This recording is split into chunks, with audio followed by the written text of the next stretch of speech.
So what trying to say is this, that all these were programmed from an early age at school, were handed over to strangers to program us to, wear the pink socks or wear the uniform or, wear the tails. If you go to Eton, you're wearing tails and you go around like a little penguin in a little village where the rest of the people don't look like you or act like you or even sound like you.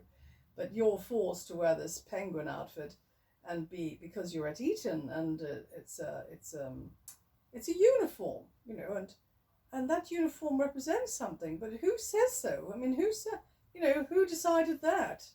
It's all very military, if you ask me anything, and they all have to perform in a certain way, and they're taught in a certain way. It's the same with the lowest rung of society. They're also taught in a different way. Very little, in fact. The education on the bottom rung of society is absolutely useless. But they're programmed to think of themselves in a certain way also, so that they do certain jobs and everything else.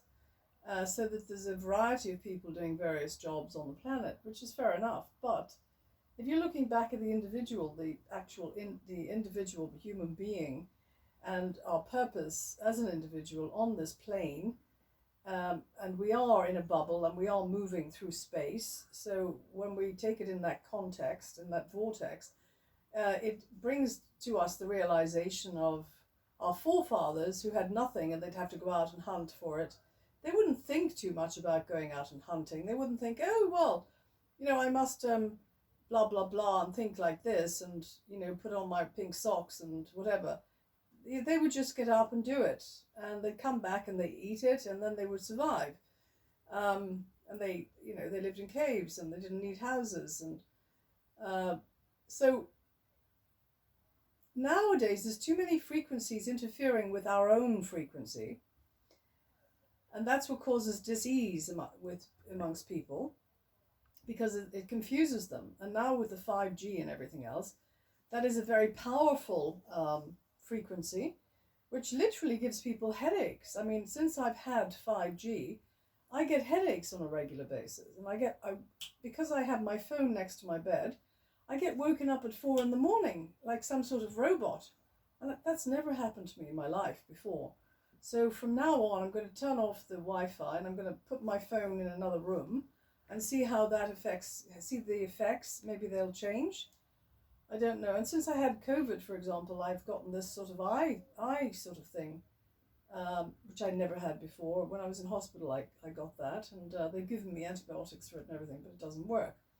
But getting back to the actual essence of this conversation, as I said, when I had all these out-of-body experiences, and I learned a few things whilst out on the ceiling looking at myself speaking to other people. And I realized that people were not connecting. A beautiful planet like this, and nobody was connecting on it. So it was sort of a waste of time, really. Nobody were connecting on a loving, plane together with each other. It was all more on a cerebral level. So they were sort of missing each other. They were missing the point of being together in the first place.